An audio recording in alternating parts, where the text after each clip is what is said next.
Herkese salam kızlar, kanalıma hoş gelmişsiniz. Video əslində buradan başlamırdı, lap əvvəldən başlayırdı. Hardasa bir 15 dəqiqəlik videom var idi, o tamamen silindi. Üstündən bir stəkan yaşıl çay içdim və davamını çəkməyə başladım. Onsuz da badımcan dolmasının reseptini hamı bilir. Videonun başlığında da göründüyü kimi ad günü hazırlıq vlogudur bu əslində. Lakin bu yeməyi dolmanı sırf ad günü məclisi üçün hazırlamıram. Günlük yeməyimizdir bizim bu. Ümumiyyətlə, ad günüm günündə mənim üçün ən gözəl hədiyyə məni harasa aparmaqdır. Evdə oturum, yemək bişirim, məclis qurum, süfrə qurum, heç mənlik deyil, istəmirəm. Məsələn, yaxınlarımın ad günlərində isə bunu eləməyi sevirəm. Amma öz ad günümdə istəyirəm hər şey hazır olsun. Sadəcə mən geyinim, keçinim, gedim, gəzim və salam. Bu videonu ayın 22-sində və 23-ündə çəkmişəm. Ad günüm isə ayın 24-üdür. Mənim bu gün səsləndirməni ayın 24-ündə eləyirəm. Çünki telefonun yaddaşını boşaltmaq üçün bu videonu YouTube artıq yükləməliyəm. Bu arada videoda da gördüyünüz kimi badımcanı əvvəlcə duzlu suda qaynatdım. Daha sonra isə soyuq suda bu formada əlimdə ovuşduraraq acısını çıxardım. Ətin üzərinə quru reyhan tökdüm. Məndə təzə reyhan yox idi. Özümün keçən il qurutduğum quru reyhan var idi. Onu əlavə elədim. Bir də kişnişi ilə birbaşa əlavə elədim. Bükdüm, qoydum və salam. Fərqli ədəvaları qarışdırıb ətə əlavə edirəm. Eyni zamanda da badımcanın, pomidorun, bibərin içərisinə əlimlə yayıram. Əslində biz badımcan dolmasını bişirərkən onun altına, yəni qazanın dib hissəsinə təzə yaşıl lobya əlavə eləyirik. Daha sonra da badımcanı, bibəri, pomidoru düzüb o formada bişiririk. Rusiyaya gələndən inanırsınız qızlar, bəzən bir şey olur, bir şey olmur, birini tapıram, birini tapmıram. Ona görə də axırı vaxtlar vəbşi boş vermişəm. Nəyi tapıram, onu əlavə eləyirəm, nəyi tapmıram, əlavə eləmirəm. O formada da bişirirəm. Bəzən bir də görürsünüz içərisinə vəbşi başqa əlaqəsi olmayan şeylər tökürəm.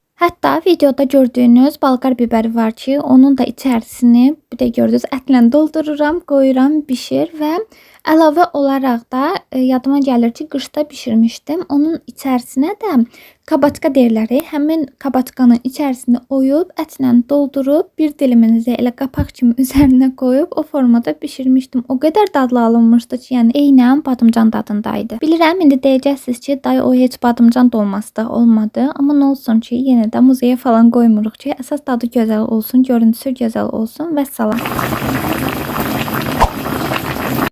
İndi isə keçirəm tortumu hazırlamağa. Əvvəlcə biskvitindən başlayıram. Daha sonra isə üzərini bir gün sonra, yəni ayın 23-ündə bəzəyəcəm. Bu dəfə biskvitdən nə qram ölçdüm, nə bilim, nə heç bir şey eləmədim. Amma dadı o qədər həqiqətən gözəl alındı ki, heç nə isə üzərinə şirin su, şirin süd, heç nə əlavə etməyə ehtiyac yox idi. Düzdür, bir balaca əlavə eləmişəm, amma qəti şəkildə ehtiyac yox idi. Çox dadlı alınmışdı. Dekorunu isə bu dəfə bir balaca normadan kənara çıxaraq şəkər xəmirindən hazırlamaq qərarına gəldim. Çünki bəyəndiyim bir dekor var idi. Onu mütləq şəkildə eləməliydim. Məncə möhtəşəm alınıb həqiqətən. Biskvitini böyük listdən istifadə etdim. Daha sonra onu 3 hissəyə böldüm və formasını yarım dairə formasında etdim. Bunun üçün də ümumilikdə 7 dənə yumurtadan istifadə etmişəm.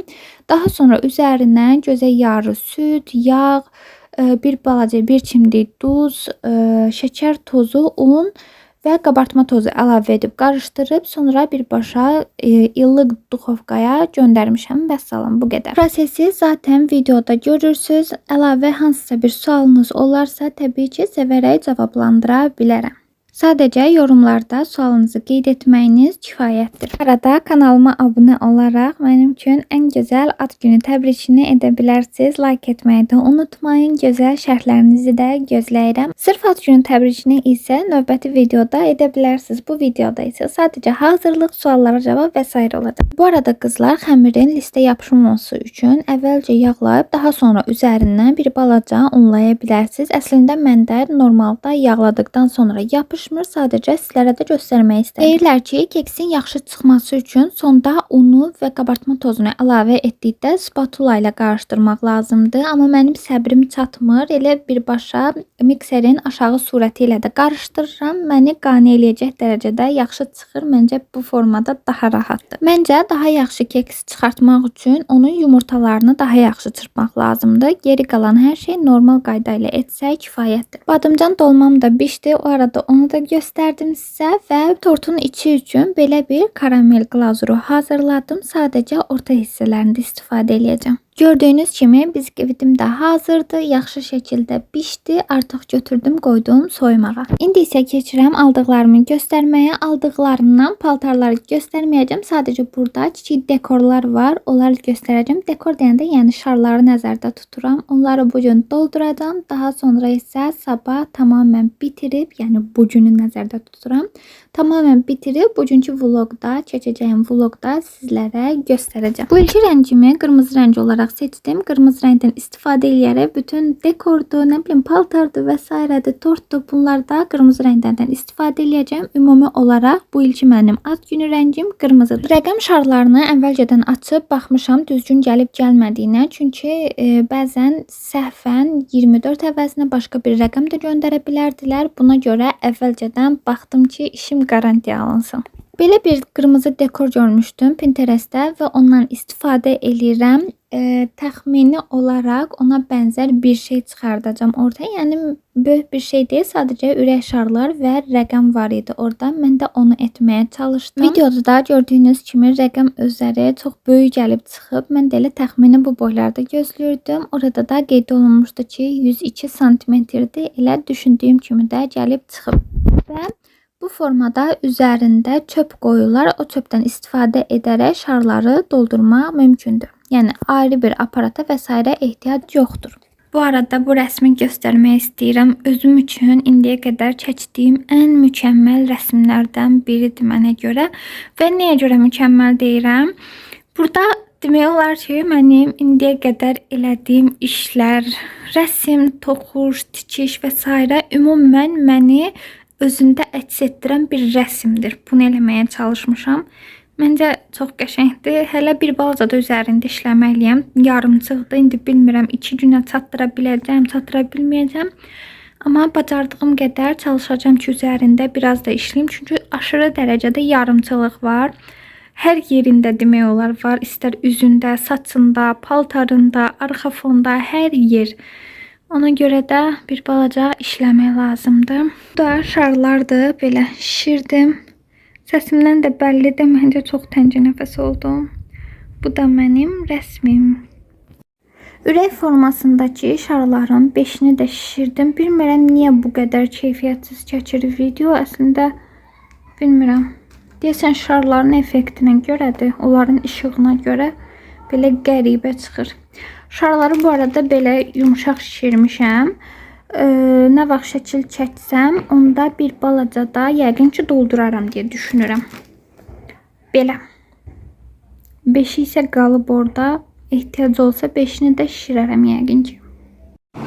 İndi isə keçirəm tortu hazırlamağa. Elə əlimdə olan boşqabın içərisində yığacağam. Çox böyük tort istəmirəm, nə də çox balaca olmasını istəmirəm. Elə boşqabın içinə sığsam mənim üçün yetər. Ümumilikdə böyük korjdan 3 ədəd yumru korj çıxardım və yetərli oldu. Geri qalan kiçik hissələrini isə üzərinin ovalını vermək üçün istifadə etdim. Təxmini korjları üst-üstə qoydum və hündürlüyünün yetərli olub-olmadığını ölçdüm. Daha sonra isə keçirəm üzərini bəzəməyə. Daha doğrusu tortu birinci yığacağıq və daha sonra üzərini bəzəyəcəyik. Və bunları da elə Wildberries-dən zakaz vermişdim. Üzərinin şəkər xəmirinin eyni zamanda qaymağı da.